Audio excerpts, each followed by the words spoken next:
जय गुरुदेव नाम किसका? प्रभु का। जय गुरुदेव नाम किसका? प्रभु का। प्रभु का पावन और प्यारा नाम। जय गुरुदेव। यह नाम नहीं इंसान का, ये नाम है प्रभु का, और प्रभु का इस कलयुग में सिद्ध किया हुआ नाम। जय गुरुदेव। तो प्रेम से बोलिए जय गुरुदेव। मुक्ति दिवस अमर रहे, मुक्ति दिवस अमर रहे। जय गुरुदेव। जय गुरुदेव। परम पूज्य स्वामी जी महाराज, इनके चरणों में कोटान कोटि प्रणाम। उपस्थित सभी सत्संगी धर्म प्रेमी माता भाई बहनें और इस आवाज को सुन रहे सभी धर्म प्रेमी सज्जन महानुभाव, आप सभी को सादर जय गुरुदेव। और मुक्ति दिवस के पर्व पर आप सभी को हार्दिक हार्दिक ढेर सारी शुभकामनाएं। जय गुरुदेव। जय गुरुदेव। सत्संगी धर्म प्रेमियों, हमारा आपका परम सौभाग्य है कि आज का यह पर्व, यह मुक्ति दिवस का पर्व, ये कई वर्षों से हम आप सभी मनाते हैं। और आप सभी को ये ज्ञात होना चाहिए कि आज के दिन स्वामी जी महाराज ने कुछ बातें बताई है, उसको हमें सभी को याद रखनी चाहिए कि किस तरह से त्यौहार को मनाया जाए, और उसको याद रखते हुए अपने बच्चों को भी वह शिक्षा देनी है। उनको भी ये बताते रहना है कि भाई किस तरह से इस पर्व को मनाया जाता है, और उनको भी जो है परिवार के साथ हमको आपको सभी को सत्संग आज के दिन हजार काम को छोड़। जय गुरुदेव। जय गुरुदेव। एक माइक वो भी दे दीजिए। सत्संगी प्रेमियों को बताई है वो हम पहले समझ लें। स्वामी जी महाराज ने कहा कि 23 तारीख मुक्ति दिवस का कार्य, ये महापर्व ये आपका है, यानी कि हमारा है। तो उसमें स्वामी जी महाराज ने कहा कि सबसे पहले भंवर में उठ करके आप साधन भजन अपना कर लीजिए ब्रह्म मुहूर्त में, उसको चूकिएगा नहीं, प्रतिदिन वो करना है। उसके बाद स्वामी जी महाराज ने कहा कि नहा धो करके सुबह 6 बजे से 8 बजे के भीतर में आपको जो है जय गुरुदेव नाम की झंडी, उसका पूजन करना है। उसका पूजन करके सभी परिवार के अपने जितने भी हैं सभी मिल करके एक जगह प्रार्थना बोल ले, एक प्रार्थना बोल ले कोई भी विरह की, और उसके बाद आओ मुक्ति दिवस मनाए, यह भी जो है गीत, झंडा गीत वो दोहरा ले। 6 से 8 बजे के दरमियान में ये झंडा जो है हमारा जो है ध्वजा लहरानी चाहिए अपने मकान, अपने घर, छत पर या फिर खिड़की में, जहाँ भी आपको व्यवस्था लगे। जय जी महाराज ने कहा कि देखिए कुछ वचन बहुत गहरे हैं। गुरु महाराज ने कहा कि गांव क्षेत्र के लोग अगर गांव में कई कार्यक्रम हो सके तो वो गांव में ही कर ले, और शहर के लोग जो है वो शहर में कर ले, यानी ज़्यादा दूर जाने की ज़रूरत नहीं। ये समय की बचत और पैसे की बचत, ये जो है फॉर्मूला गुरु महाराज का, कि आप एक जगह कार्यक्रम में जाए, और कार्यक्रम में जाने के बाद देखिए शोभा यात्रा का भी आदेश है गुरु महाराज का। हमें थोड़ा दुख भी हुआ, शोभा यात्रा निकल जाती तो अच्छा था। स्वामी जी महाराज का डंडा बेड़ी का फोटो लेकर के आगे चलते, और उसमें जो है शोभा यात्रा में गुरु महाराज ने उस समय कहा है 1978 में कि प्रार्थना गाई जाएगी। शोभा यात्रा में प्रार्थना गाई जाएगी, मुक्ति दिवस अमर रहे, और इस तरह से शोभा यात्रा जो हो जाए, और आकर के हम एक जगह जो है प्रार्थना करें, और झंडा का जो है दोबारा लहरा करके आश्रम में, और उसके बाद जो है सत्संग का कार्यक्रम का नियोजन होना चाहिए। और एक बात स्वामी जी महाराज ने कहा कि आज के दिन हमको जो है उपवास रखना है। दोपहर 3 बजे तक हमको भोजन अन्न का जो है ग्रहण नहीं करना। स्वामी जी महाराज ने उस समय कहा था जब चाय पीते थे, गुरु महाराज ने कहा चाय को छोड़ करके आप भोजन ग्रहण मत करना। चाय पी सकते थे उस समय पर, अभी तो मना है, यानी 3 बजे तक हमको आपको भोजन नहीं करना होता है। क्योंकि उसका कारण यह बताया कि स्वामी जी महाराज तिहाड़ जेल से दिल्ली से 3 बजे जो है करीब बाहर आए, और प्रेमियों ने स्वामी जी महाराज का 21 महीने बाद दर्शन किया, और उसके बाद जो है प्रेमियों ने उसके बाद ही अन्न जल का सेवन किया। उस दिन, आज के दिन, यानी आज से करीब 48 साल पहले स्वामी जी महाराज को जब लेने प्रेमी गए तिहाड़ जेल के सामने, तो प्रेमियों ने अन्न और जल का त्याग कर दिया था उस दिन दोपहर तक। जब तक स्वामी जी महाराज का दर्शन नहीं होगा तब तक हम अन्न और जल का त्याग करते हैं, ऐसा उनका संकल्प था। और उस संकल्प को हमको जीवित रखना है, उस मशाल को हमको जीवित रखना है। अपने गुरु प्यारे के लिए हमको दोपहर 3 बजे तक अन्न का त्याग करना है। जल ले सकते हैं लेकिन अन्न हमको आपको ग्रहण नहीं करना है। तो हमें विश्वास है आपने घर में ये किया होगा। और 30 तारीख को झंडा उतारा जाता है उसी समय सुबह 6 से 8 बजे के दरमियान में। और उसके बाद जो है दोबारा जय गुरुदेव नाम प्रभु का झंडा लगा सकते हैं। और फिर जो है 7 दिन तक, ये 8 दिन तक कार्यक्रम चलता है, 23 मार्च से 30 मार्च तक। ये जो है हम इसमें दिवाली की तरह मनाते हैं। स्वामी जी महाराज ने इशारों में कहा है लेकिन वो हमारा पर्व है। गुरु महाराज ने ये कहा कि ये इनका पर्व है, ये मनाते हैं। तो ये आप पर, हम पर निर्भर करता है कि हम उसको कितनी खुशी से मनाएं। अपने घर पर आप जो है लाइटिंग लगा सकते हो, दिए जला सकते हैं 7-8 दिन 30 तारीख तक, और मिठाई बांट सकते हैं, मीठा बना सकते हैं। यानी कि दिवाली से भी बढ़ करके हमको इस त्यौहार को मनाना है। तो ये हम आप सभी पहले समझ लें। अभी प्रेमियों, एक बार मालिक के नाम का उद्घोष हम आप सभी बड़े प्रेम और अदब से करेंगे। जय गुरुदेव, जय गुरुदेव, प्रेम से बोलिए जय गुरुदेव। गुरुदेव नाम किसका? प्रभु का, प्रभु का पावन नाम। जय गुरुदेव, जय गुरुदेव। तो धर्म प्रेमियों, परम पूज्य स्वामी जी महाराज हमको आपको 60 वर्षों से जो सत्संग सुनाया गुरु महाराज ने, प्रेमियों अवर्णनीय है। उसका वर्णन नहीं किया जा सकता, वखान नहीं किया जा सकता। गुरु महाराज ने इतना उच्च कोटि का हमको आपको सत्संग सुनाया, ऐसा अलौकिक मार्ग और ऐसा भेद खोल दिया जो इससे पहले ये भेद नहीं खुला था इतने बड़े पैमाने पर। तो स्वामी जी महाराज ने जो जो हमको सत्संग में समझाया, बताया है, कुछ उस पर विषय डालेंगे प्रकाश। उसके बाद हम मुक्ति दिवस की ओर भी लौटेंगे। प्रेमियों, स्वामी जी महाराज ने हमको आपको देखिए सत्संग में ये कहा, 10 जुलाई सन 1952 अर्दली बाजार से स्वामी जी महाराज ने 5 प्रेमियों को नामदान सबसे आरंभ में शुरुआत में दिया। सन 1950 में स्वामी जी महाराज ने एक विपिन बिहारी श्रीवास्तव जो शंभू जी थे उनको पहला नाम दिया, पुरुष नामदानी विपिन बिहारी श्रीवास्तव जी। और उसके बाद एक बहन को दिया श्रीवास्तव जी को, तो उनको दूसरा नाम। और 10 जुलाई सन 1952 अर्दली बाजार काशी वाराणसी, वहाँ पर स्वामी जी महाराज ने 5 व्यक्तियों को, एक ही घर के लोगों को नामदान दिया।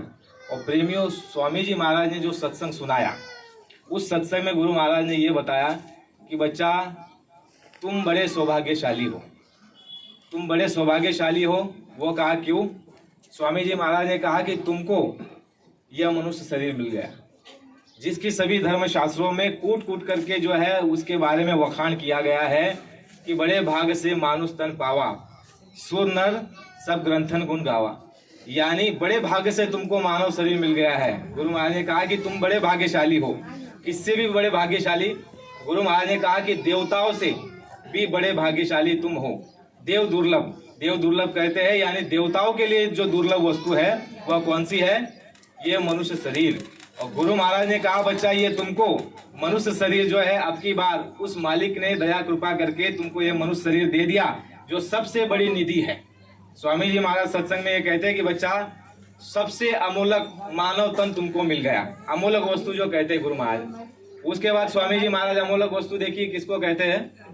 कहते हैं कि बच्चा ये ले लो नामदान, ये अमूलक निधि है, ये अमूलक धन है।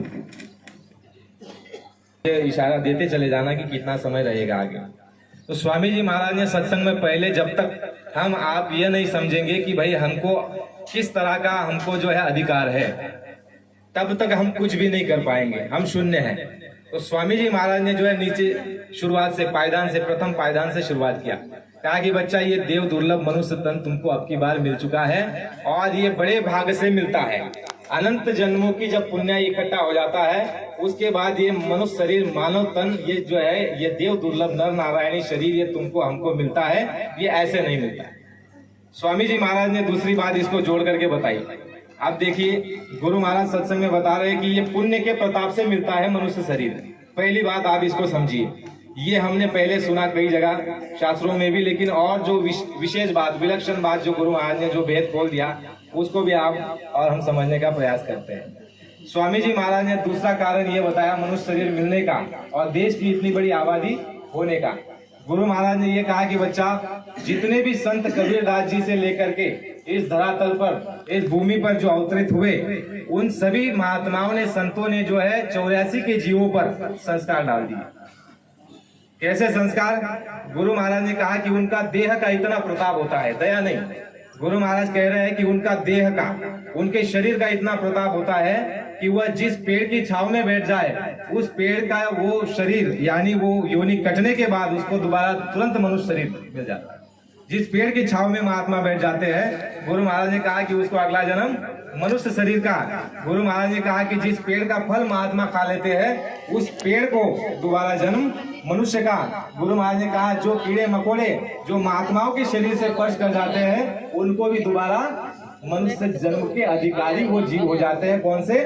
184 के। ये क्या है? गुरु महाराज ने कहा कि संतों का देह का प्रताप है, केवल देह का प्रताप, इसको दया नहीं। गुरु महाराज ने कहा दूसरा कारण यह है कि इतनी बड़ी देश में आबादी होने का, 700 वर्षों से जितने भी संत आए, आपने इतिहासों में पढ़ा और सुना होगा, महात्माओं ने और सत्संग में ये सुनाया और बताया गया है कि कबीरदास जी जो है वो करीब 8 या 10 ही जीव को ले जा पाए, 8 या 10 ही जीव को ले जा पाए। तो उस समय पे महात्माओं ने पूछा, महात्मा कौन थे? आपके गोरखनाथ महाराज, रविदास जी और कबीरदास जी उस समय के समकालीन महात्मा थे, और उनके साथ समकालीन एक महात्मा थे जो नाथपंथी थे, गोरखनाथ महाराज। गोरखनाथ महात्मा ने जब ये परिचय कर लिया कि रविदास जी और कबीरदास जी सर्वश्रेष्ठ महात्मा है, इनसे बड़ी शक्ति कोई धरातल पर नहीं है, जब ये उन्होंने जांच लिया, परख लिया, तो संतों को क्या कहते हैं, रविदास जी को और कबीरदास जी को, कि आपके पास इतनी सारी ताकत है, इतनी शक्ति और सामर्थ्य है, तो आप सभी जीवों को क्यों नहीं पार कर देते, सबका कल्याण क्यों नहीं करते? तब रविदास जी उनको कहते हैं, इसको गोरखनाथ जी को, कि हमारी एक मर्यादा है, हमारी एक मर्यादा है, हम 10 जीव 12 जीव ऐसे जीव को पार करेंगे, लेकिन अन्य जीवों पर हम संस्कार डाल करके चले जाएंगे, अन्य जीवों पर हम संस्कार डाल करके चले जाएंगे। जैसे कबीरदास जी ने कईयों को नामदान दिया, उनमें से केवल 10 या 12 ही जीव को पार किया, और जो नामदान लिए हुए कबीरदास जी के जीव रह गए।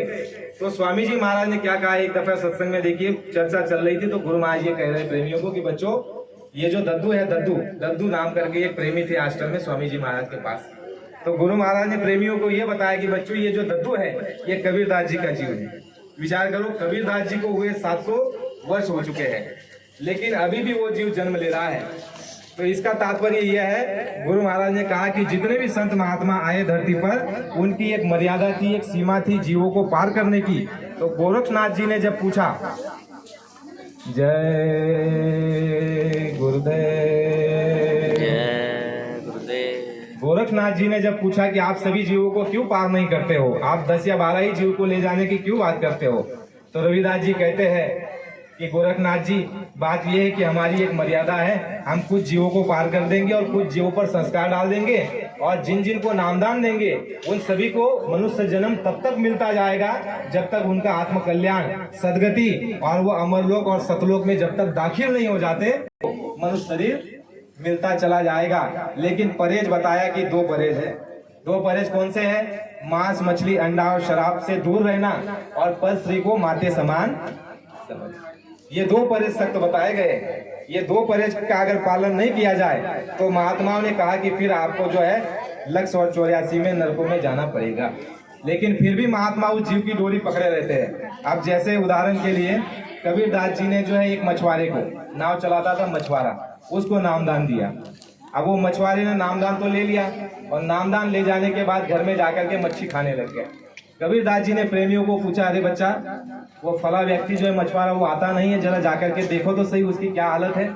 तो प्रेमी सत्संगी जाकर के कहते हैं उस मल्लाह को, कहा कि अरे तुझे गुरु महाराज बुला रहे, चलो हमारे साथ दर्शन कर लो, तुम्हें याद कर रहे गुरु महाराज। तो मल्लाह क्या कहता है सुनिए, कंठी माला तोड़कर तीनी गंग बहाए, बाबा जी से कहियो मल्ला मछली। प्रेमी ने बात सुन ली। मल्ला कहने लग गया मैंने कंठी माला तोड़ करके बहा दी गंग में, मैं अभी मछली खाने लग गया। प्रेमी ने जैसे ही सुना गुरु के पास चले गए, कबीरदास जी के पास हाथ जोड़ करके खड़े हो गए कि स्वामी जी महाराज वो तो कहता है कि मल्ला मछली खाए।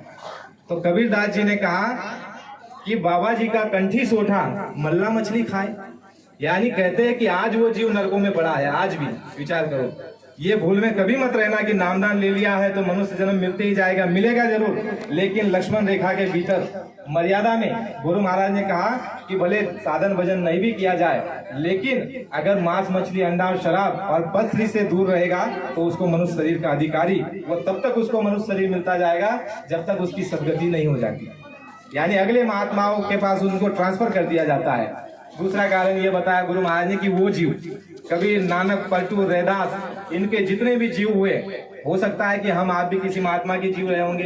गुरु महाराज ने तो एक उदाहरण बताया केवल दद्दू का, जो कबीरदास जी के 600 से 700 वर्ष पहले हो चुके कबीरदास जी, उनका जीव आज भी जीवित है, शायद मौजूद है। आप इनको पूछना भाई साहब को, वो आपको मिला भी सकते हैं। यानी ये होता है संतों के देह का प्रताप। एक जो 84 के प्राणी जो उनके शरीर से स्पर्श कर जाए उनको सीधा मनुष्य शरीर। दूसरा मनुष्य शरीर का अधिकारी कौन हुआ? दूसरा वो मनुष्य शरीर का अधिकारी हो गया जिसने परिस्थिति से दूर रहा और मांस मछली अंडा शराब नहीं खाया पिया और संतों से नामदान लेकर के जिसने रखा है। दूसरा अधिकारी वह हो गया मनुष्य शरीर का। और पहला अधिकारी हो गया जिसके पास पुण्य का पुंज है। पुण्य का पुंज, जैसे रामायण में भी कहा जाता है कि पुण्य पुंज बिन मिले ना संता। पुण्य के पुंज के बिना तुमको संत महात्माओं की प्राप्ति हो ही नहीं सकती। चाहे जितना माथा रगड़ो, जितना चाहे कहीं भी चले गए, गंगा नहा लो, तीर्थ व्रत करो, लेकिन महात्मा कहते हैं तीर्थ करने एक गया, मन चंचल चित चोर, और एक ही पाव उतरा नहीं, ले आए 10 मन और। महात्माओं ने कहा, उसको खारिज किया। गुरु महाराज ने ये कहा कि तीर्थ व्रत क्यों किया जाता था, उसका एक कारण था, उद्देश्य था कि भाई तीर्थ व्रत में जाकर के तुमको महात्माओं की प्राप्ति हो जाएगी और उनसे रास्ता लेकर के तुम जो है भजन भक्ति करना और अपने आत्म कल्याण कर लेना। लेकिन महात्माओं ने जब देखा कि हम तीर्थ व्रत करने के नाम पर चले गए, लेकिन मन में तो चोरी है, चित्त तो चंचल है। चले गए आप काशी गंगा नहाने के लिए, पुरुष चले गए, अगर किसी देवी को देख लिया तो मन खराब हो गया, गंदा हो गया, तो क्या लाभ हुआ? मन खराब और चित्त चंचल है। तो जो पाप उतारने गए थे उतारा तो नहीं, उतरा तो नहीं, लेकिन 10 मन और चढ़ा करके ले आए। और गंगा नहाने गए, रास्ते से गए तो कई लोगों ने तुमको खाना खिला दिया, भोजन करा दिया, पानी पिला दिया। आप जिन्होंने आपको खिलाया पिलाया और वह जो है दुराचार से धन कमाया हुआ वो पैसा, वो आपने वो धन को सेवन किया, ग्रहण किया, तो उसके पाप के भागीदार। तो महात्मा कहते हैं कि भाई तीर्थ करने 2 चले, एक मन चंचल चित चोर, एक को पाप उतरा नहीं, 10 मन लेकर के और आ गए। तो स्वामी जी महाराज ने कहा पुण्य पुंज। फिर स्वामी जी महाराज ने सत्संग में बहुत विस्तार से, कोई भी बात छूटी नहीं, बात जितनी बात को भी गुरु महाराज ने नहीं छोड़ा। फिर गुरु महाराज ने देखो सत्संग में ये कहा कि बच्चा, जब जाहिर में सत्संग होता था तो गुरु महाराज ये कहते, बच्चा तुमको संत महात्मा मिलेंगे। कहा कि कैसे मिलेंगे? कहा कि भूखे को रोटी खिला दो और प्यासे को पानी पिला दो, इसी पुण्य प्रताप से तुमको महात्मा मिल जाएंगे। विचार करो प्रेमी, कितना सस्ता है, कितना सस्ता और सच्चा सौदा है। गुरु महाराज ने कहा कि भूखे को रोटी खिला दो बिठाल करके और प्यासे को पानी पिला दो, इसी पुण्य प्रताप से तुमको महात्माओं की प्राप्ति हो जाएगी। और एक जगह अन्य मैंने लिख करके रखा है, वहां भी बोल रहे हैं कि भूखे को रोटी और प्यासे को पानी पिलाओगे तो इसी प्रताप से तुमको मनुष्य शरीर भी कितना सस्ता है प्रेम। लेकिन स्वामी जी महाराज ने कहा कि शाकाहारी रह करके अगर भोजन कराओगे, पूजा करोगे तो तुम्हारी कबूल और स्वीकार होगी। मांस खा करके, शराब पी करके अगर पूजा इबादत करोगे तो वो पुण्य का फल तुमको मिलने वाला नहीं है। तो स्वामी जी महाराज एक दफा अपनी घटना बताते हैं, जो पुण्य की बात चली है कि पुण्य पुण्य बिन मिले ना संता। हमारे भारतीय विज्ञान संस्कृति में, आध्यात्मिक स्पिरिचुअल विज्ञान में, साइंस में इतना गूढ़ रहस्य महात्माओं ने भरा था कि देखो हम गृहस्थ हैं, गृहस्थ लोगों को अधिक समय नहीं मिलता आत्म कल्याण के लिए, साधना के लिए, भक्ति के लिए, तब के लिए तो महात्माओं ने एक तरीका और जरिया रखा। कौन सा जरिया? कि तुम घर गृहस्थी में रहना, मेहनत ईमानदारी से काम करना और आए गए का सेवा सत्कार कर देना, भूखे को रोटी खिला देना और प्यासे को पानी पिला देना। इससे देखो कितना बड़ा लाभ होता था मालूम। स्वामी जी महाराज ने कहा कि कोई भी साधु वेश में या कोई भी भूखा तुम्हारे द्वार पर आ जाए, अब तुमको मालूम नहीं है कि वो व्यक्तित्व क्या है, वो जो तुम्हारे दरवाजे पर जो चौखट पर आया है, जो तुमसे रोटी मांग रहा है, पानी मांग रहा है, तुम नहीं जानते हो कि वो कौन है। लेकिन स्वामी जी महाराज ने कहा कि ये रीत महात्माओं ने बना करके रखी थी। जो आप देखते हो साधु जो भिक्षा मांगते थे, भिक्षा, तो ये इसमें दो तरह के लाभ थे। गुरु महाराज ने कहा एक लाभ कौन सा, देखिए हम भी गुरु महाराज के शिष्य साधु है। तो उस समय पर क्या होता था, साधु जो शिष्य होते थे आश्रमों में, राजा महाराजाओं के बच्चे, लेकिन फिर भी उनको भिक्षा मांगने के लिए भेजा जाता था। उसका गूढ़ रहस्य समझो, उसका गूढ़ रहस्य यह था कि राजा का भी पुत्र है, लेकिन उसको ये आभास नहीं होना चाहिए कि मैं राजा का पुत्र हूँ। और उसको जो है भिक्षा मांगने के लिए जब भेजते थे, तो जब दरवाजे पर वो राजा का लड़का भिक्षा मांगने खड़ा होता था, तो कौन से भाव में खड़ा होता था, दीन भाव में, दीन भाव में झुक करके, और वो भिक्षा तब उसको प्राप्त होती थी। यानी जो उसका अहंकार वो नष्ट होता था वहां पर। वो अहंकार नष्ट होने के बाद ही महात्माओं की दया, और वो जो पात्र में जो आपका और हमारा बर्तन है, ये मन रूपी बर्तन, ये हमारा आपका गंदा है। गुरु महाराज स्पष्ट रूप में सत्संग में कहते, बच्चा आपका मन रूपी जो बर्तन है ये गंदा है, और महात्मा दूध समान वो दौलत वो तुमको देना चाहते हैं, लेकिन गंदे बर्तन में अगर दूध डाल दिया जाए तो वो रहेगा, वो तुरंत फट जाएगा, वो तुम्हारे काम आने वाला नहीं है। तो महात्माओं का ये तरीका था कि जाओ भिक्षा मांग करके लाओ। और प्रेमियों, स्वामी जी महाराज को भी गुरु महाराज ने आदेश दिया था कि बच्चा तुम बैठ करके कभी मत खाना, ये उम्मीद और आशा कभी मत रखना कि कोई दे करके चला जाएगा। गुरु महाराज को दादा गुरु ने कहा कि बच्चा तुम जो है कर्म करना। कर्म कैसा, 7 घर जा करके, एक घर 7 दिन तक नहीं जाना। ऐसे नहीं कि आज एक घर गए तो कल भी वहां चले जाना, नहीं। गुरु महाराज को दादा गुरु ने कहा कि 7 घरों से रोटी मांग करके लाना, और वही रोटी को गुरु महाराज जो है पेड़ को बांध देते थे, और उसी रोटी को जो है पानी में भिगो करके, और 18 घंटा साधना स्वामी जी महाराज ने किया। किस रोटी को खा करके, विचार करो प्रेमियों, उन गृहस्थ की रोटी को खा करके, जो गृहस्थ नहीं जानते थे कि ये शक्ति कौन है। स्वामी जी महाराज आपके यूपी में, एमपी में, महाराष्ट्र में कई जगह घूमे गुरु महाराज। तो स्वामी जी महाराज ने ये कहा कि वो 7 रोटी ला करके पेड़ को बांध दिया जाता था, और हर रोज एक रोटी पानी में भिगो करके, क्योंकि कड़क और सख्त हो जाती थी, तो स्वामी जी महाराज उसको पानी में भिगो करके और उस रोटी को सेवन करते थे, और उसी रोटी से साधन भजन शरीर में बल आता था, और उसी के द्वारा साधन भजन में शक्ति मिलती थी। तो स्वामी जी महाराज ने यह कहा कि जिन जिन की रोटी महात्माओं ने खाई, उन सबका उद्धार घर बैठे हुआ कि नहीं हुआ।